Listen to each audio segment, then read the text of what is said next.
dijajah oleh Belanda, Jepang, Spanyol, dan Portugis. Nah, bagaimana ya kehidupan mereka?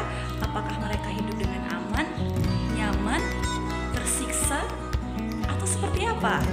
Nah, kita cari tahu dalam video ini.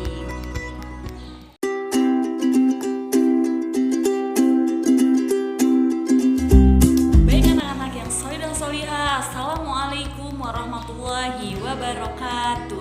Bagaimana kabar anak-anak hari ini? Semoga anak-anak selalu dalam keadaan sehat, ceria, dan selalu bersemangat. Baik anak-anak, hari ini kita akan belajar seperti yang sudah Ibu jelaskan barusan, yaitu mengenai kehidupan masyarakat pada masa penjajahan. Anak-anak boleh sambil membuka buku tema 2-nya halaman 130 ya. Silahkan disimak video berikut ini.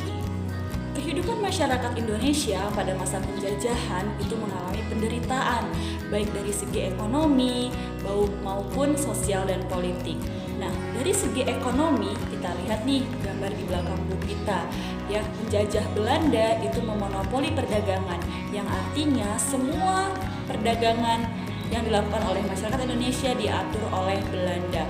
Masyarakat tidak bisa bergerak dengan bebas. Pekerjaan mereka selalu diawasi dan dibatasi oleh pemerintahan Belanda. Petani itu harus menanam tanaman yang diperintahkan oleh pemerintahan yang laku jual oleh Belanda. Apa saja? Petani harus menanam kopi, menanam rempah-rempah. Nah, bagaimana dia mau menanam tanaman yang mereka butuhkan seperti padi, jagung, beras. Nah, masyarakat Indonesia pada saat itu nggak bisa menanam itu semua. Dia tidak bisa memenuhi kebutuhan hidupnya. Nah, kebijakan-kebijakan ini disebut dengan tanam paksa, ya, yang artinya petani itu harus menanam sesuai dengan perintah Belanda.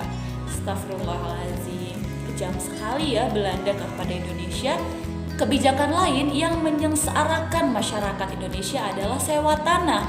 Padahal ini adalah tanah kelahiran Indonesia, tanah milik Indonesia. Tapi kenapa ya warga Indonesia harus membayar harga sewa kepada Belanda?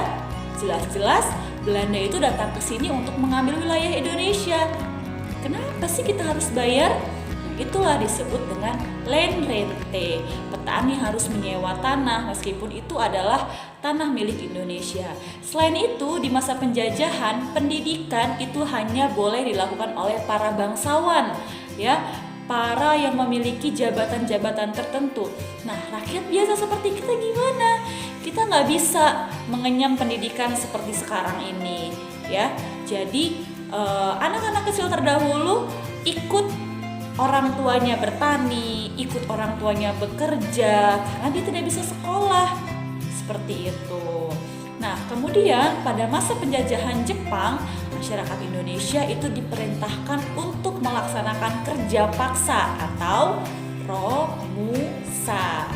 Nah, masyarakat itu dipaksa untuk membangun jalan, jembatan, dan lain-lain tanpa harus dibayar. Coba bayangkan, kan kalau misalnya orang tua kita ya disuruh bekerja paksa, membangun rumah, membangun gedung, membangun jembatan tanpa dibayar sepeser pun. Nah, bagaimana coba? Itu yang dilakukan oleh bangsa Jepang kepada rakyat Indonesia.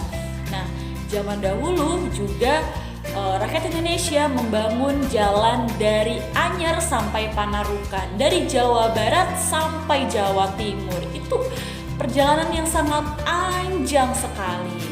Nah, akibatnya apa? Karena rakyat Indonesia ini mengalami penyiksaan yang luar biasa, ya, tak hanya itu, media Indonesia juga diawasi oleh Belanda. Mereka sangat ketat, tidak boleh menyebarluaskan ini ke media. Seperti itu.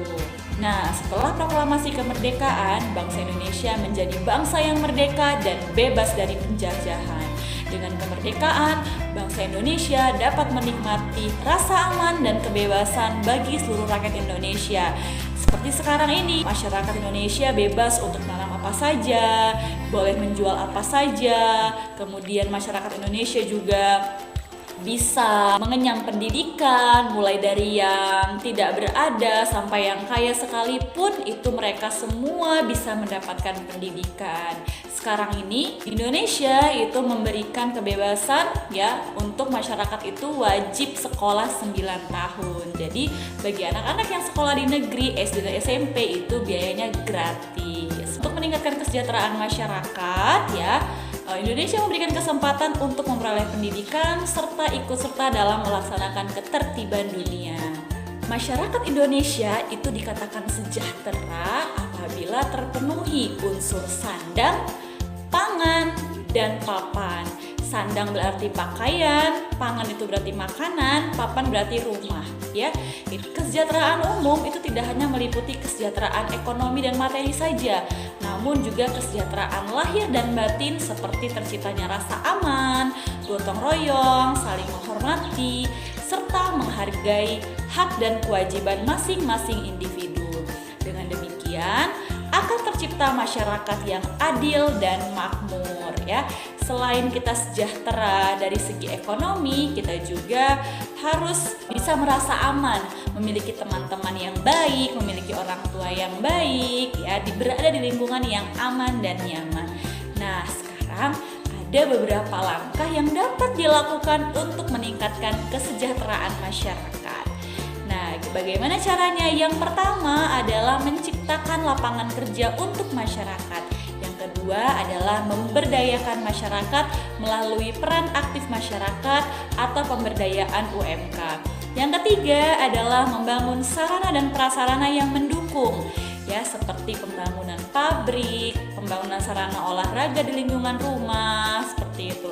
Yang keempat adalah memberikan pelatihan keterampilan. Nah, sekarang sudah banyak tuh BLK, Balai Latihan Kerja, supaya anak-anak yang sudah lulus dari SMK itu bisa pelatihan dan siap untuk bekerja. Kemudian yang kelima adalah memberikan pinjaman modal usaha. Nah, bagi masyarakat yang ingin berusaha, ingin memiliki sebuah usaha, pemerintah juga sudah banyak memberikan pinjaman-pinjaman atau dana-dana hibah untuk masyarakatnya melakukan sebuah usaha. Nah, itu adalah beberapa langkah yang dapat dilakukan untuk meningkatkan kesejahteraan masyarakat agar masyarakat hidup aman, hidup nyaman, serta makmur gitu. Oke, baik anak-anak, untuk tugas pertama hari ini silahkan dibuka bukunya halaman 131 di bagian Ayo Rumuskan. Nah, anak-anak silahkan tulis kehidupan masyarakat pada masa penjajahan di bidang pendidikan, bidang ekonomi, dan rasa aman dan kebebasan. Untuk rasa aman dan kebebasan, apakah mereka pada zaman penjajahan merasa aman dan merasa bebas? Silahkan ditulis di bagian Ayo Rumuskan. Selamat belajar!